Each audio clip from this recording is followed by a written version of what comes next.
everybody. This is really great to see so many people coming out like this. I really appreciate coming out. I just want to say that for myself. I know when the vaccine pass came into effect, I just moved into my retirement house. I just got in the fall last year, and I got cut out of the gym and the Legion and all that stuff when I came in. So I started wearing my hat and kind of went out as a one-man army. And when I saw the truckers coming together in Ottawa, I knew exactly where I had to be, and it was the best thing that I think I've ever seen on Canadian soil. Thank you, sir.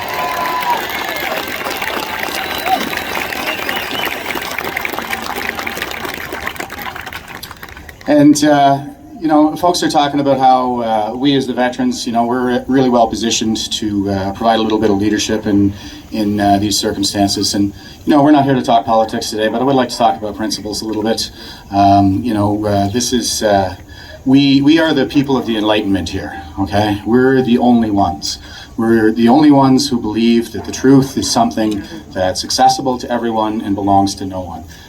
We are the people of reason.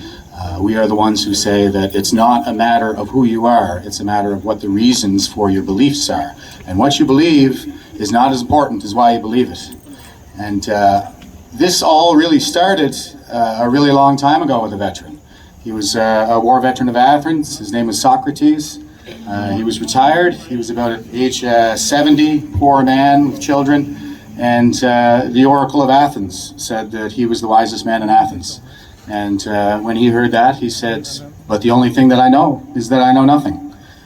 So he went out into the market where he would have found all the experts around that time who were purporting to have special knowledge. And so he started asking them, well, how do you know? And with that one question, we got basically the only revolution in philosophy that gave us this point. And it's just with that one question, asked again and again over the years by courageous people who are willing to stand up to those in power. It's been a long, bloody slog for anybody who's ever taken a look, even a cursory look at history. The Enlightenment's gone in fits and starts. People have been burned alive for the things that they believed not that long ago. And it seems to me that we've kind of lost sight of that.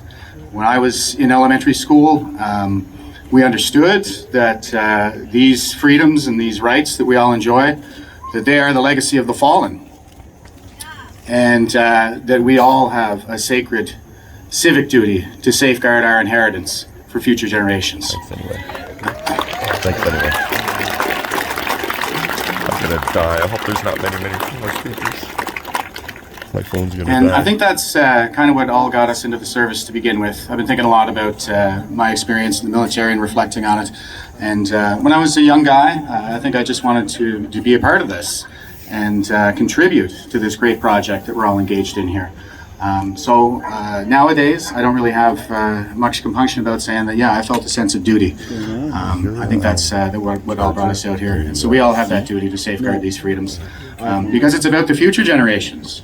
And Generation Z coming up now, they're supposed to own nothing and be happy. Mine's about to. Yeah, so not on my watch is right. And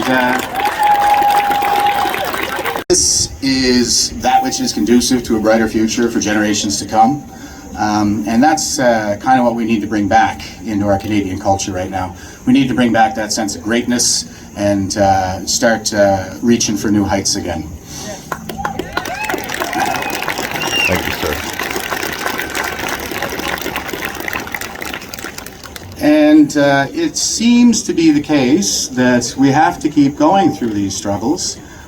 This just keeps happening again and again, crisis after crisis, and we see a lot of the same signs, harbingers of the previous crises and this crisis. I hear a lot of people talking about ancient prophecies like Revelations and so on and so forth.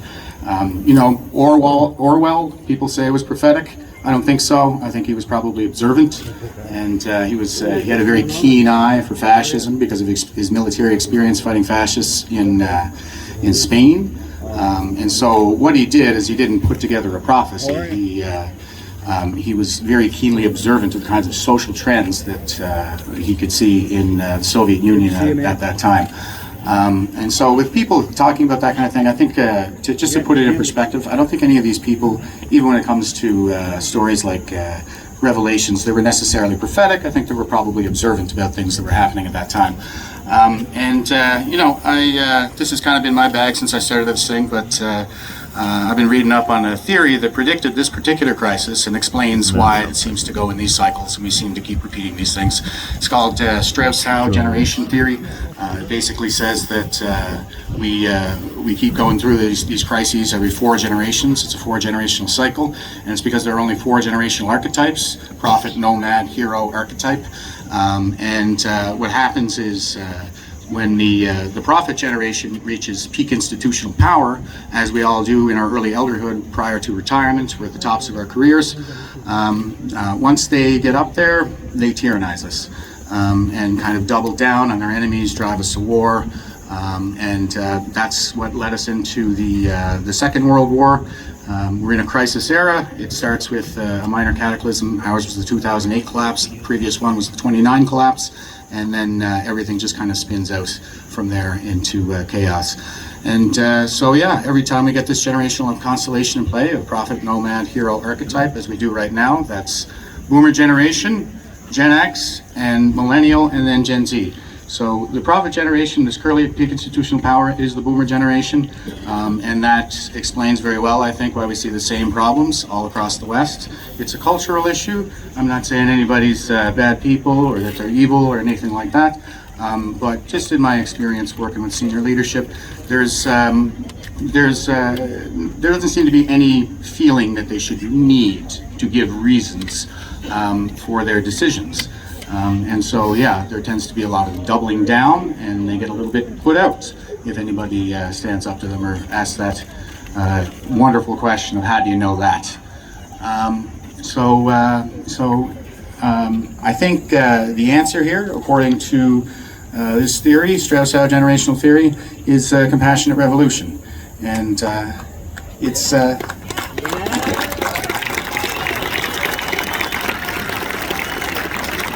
And it's already happening. It's a cultural shift, like I said, and basically what we see happening is a lot of powerful Gen Xers are starting to stand up and say that they had enough. So the most salient example right now would be Elon Musk and his purchase of Twitter.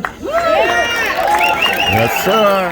Right. So if you want to be able, I'll give you a little bit of a lens here to try to identify who the leaders in the revolution are and who the establishment is, right? So are you on the side of Elon Musk or Bill Gates? Well, you know what? If we have to have a richest man, which one should it be? You gotta pick one, Jake. Oh, you're not playing fair, man. How about me? What about,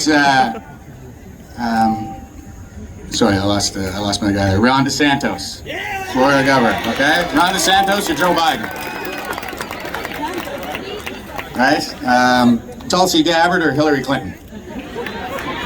Right? So that's the difference. And this isn't me talking, I didn't make this up. These are some eggheads. They're economists and whatnot. They've done a tremendous amount of work pulling this whole thing together and explaining all the different cycles and stuff like that. So the thing is that the prophet generational archetype, which is the boomers right now, they have a reputation in their elderhood for being pragmatic, or for being...